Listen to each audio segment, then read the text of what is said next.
Hi students. Now in this video we are going to discuss about reciprocating pump. Okay. In the previous videos we have seen what is a pump and what is a centrifugal pump, how it is working. So in the elements of mechanical engineering subject, in the module 2 we are discussing. So here the last topic what we are doing is the pumps. So first of all, a pump. What is a pump?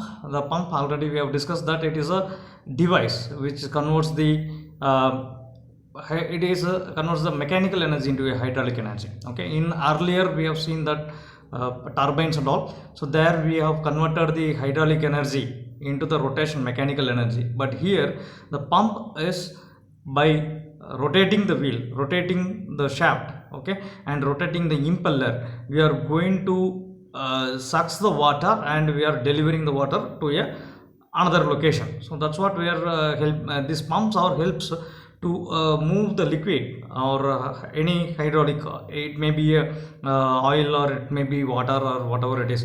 So that the reciprocating pump is one type of hydraulic machine which converts the mechanical energy into hydraulic energy. We know what are the mechanical energies, how it is we are getting, either it may be a rotating element or it may be a reciprocating element. Already in the centrifugal pump we discussed about the rotating element. Okay, now we are going to see the reciprocating.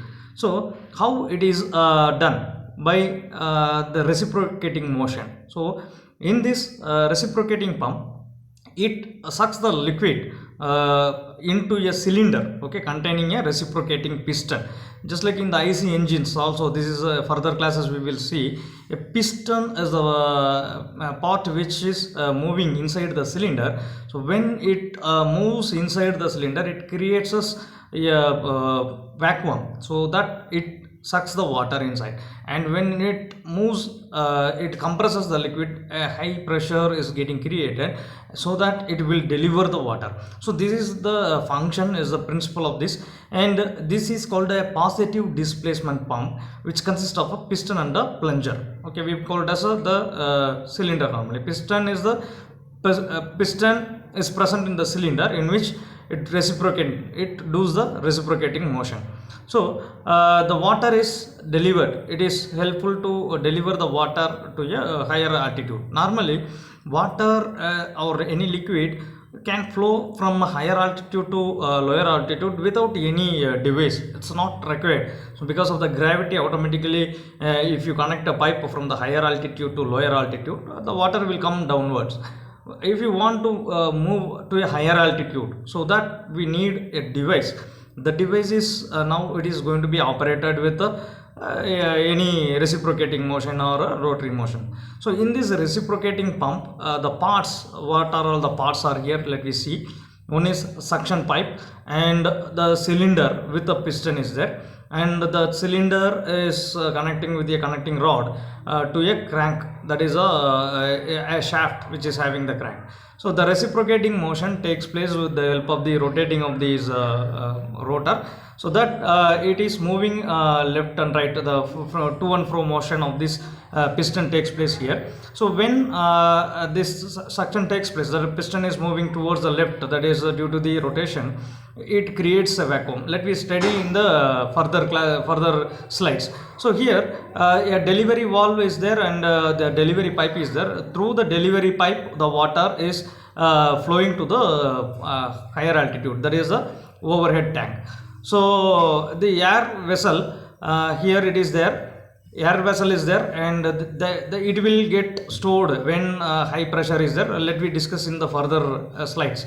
So a suction pipe and a delivery pipe, a piston and a cylinder, these are all important parts in this.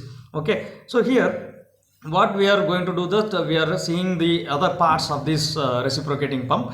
A cylinder with piston and a piston rod, a connecting rod and the crank. So this is the first part, and the second part is the suction pipe, and third one is the delivery pipe. A suction valve is there and a delivery valve is there, and a air vessel. So these are all the important parts of the reciprocating pump.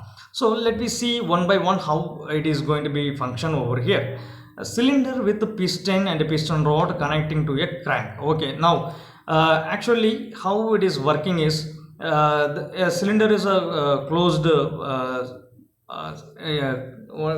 vessel. We can say that a cylinder is used to suck the water and it delivers. So here what will happen is the piston execute the reciprocating motion with within the cylinder. Inside the cylinder the piston is moving to and fro. Okay, the piston is connected. How it is the to and fro process is going to be taken place? That is with the help of the connecting rod. So a piston at the back of the piston is connected to a crankshaft. Crankshaft is the one where the motor is getting connected. So when we switch on the electrical motor, the motor is going to be rotated, and the crank which is connected to the connecting rod, which will by the rotary action of the rotor, it is going to be rotated. The crankshaft is rotated, so that what will happen, the connecting rod pulls back and push it towards the left and right side. That is a to and fro motion. So here the main thing is we need an external source for the driving the piston to and fro. Okay, so that can be done with this electrical motor only. When the piston moves backward, it creates a vacuum there in the front area. So here in this sketch we come to know that. So when the crankshaft rotates in a clockwise rotation, here in this sketch the crankshaft rotates in the clockwise, means the crank moves towards the clockwise, so that the connecting rod which is connected to the crank also, it pulls the connecting rod. The crank which is connected to the connecting rod, it pulls. So when it pulls this towards the right side, automatically the piston is also moving right.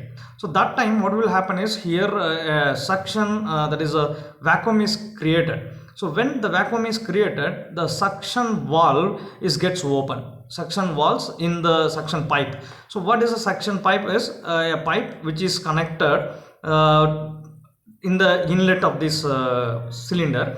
So the connected inlet of the cylinder, it is connected and it is dipped into the water tank. Okay, the suction pipe is where the water is getting stored, or liquid is getting stored. It is called a reservoir. So the reservoir is connected with the cylinder with the help of the suction pipe, and the suction valve is there. So delivery pipe is the one which is connected with the cylinder for the output. So to deliver the water from the cylinder to the desired location where we want to send. For that purpose, a delivery pipe is connected. So it connects the outlet of the pump to the tank where we want to deliver. That is the overhead tank which is getting connected. So the suction pipe and suction valve. So now this is the most important thing, where the suction valve takes a important, suction valve and the delivery valve, or the two important valves are going to take place an important role here. So this suction valve, what will happen now? The suction valve, when the cylinder moves backward, so the suction valve will open. The suction valve will open when the cylinder moves backward, that where the vacuum is created. So it allows the water to go inside the cylinder. At that time, the delivery valve will be closed condition. When the delivery valve is closed and the suction valves open, the water get inside to the cylinder.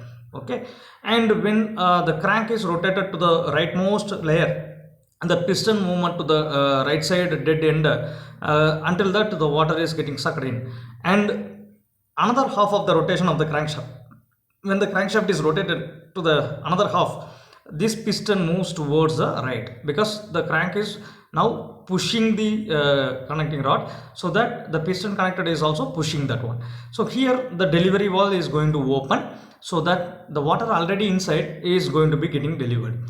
So this is what the suction valve and the delivery valve function. So it won't allow the water back when that's what, due to the compression of that the delivery valve is getting open. So during that compression it will open.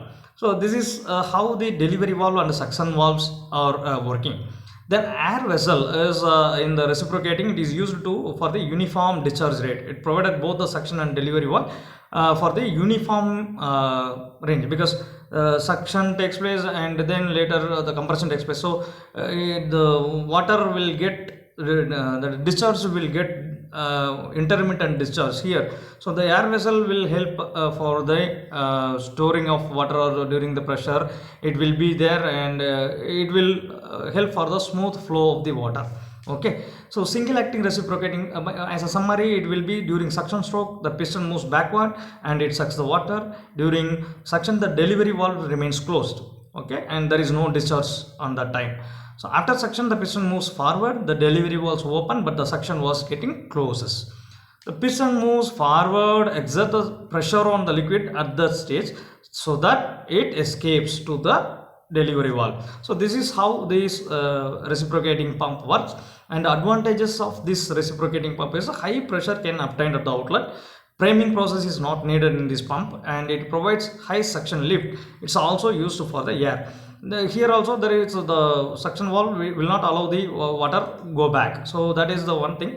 And disadvantages is maintenance is more because of the wear and tear of the part. The piston is moving here and there, so wear takes place more, so it will help, the wear will be there, and it is bulky and heavy in size. The cost is more when comparing to that, and discharge low amount of water. This is the disadvantages of this. It requires where the water at a higher level we want to lift, there we can use these pumps. And normally this reciprocating is used for compressing the air also when we are doing the inflation of tires in bicycle.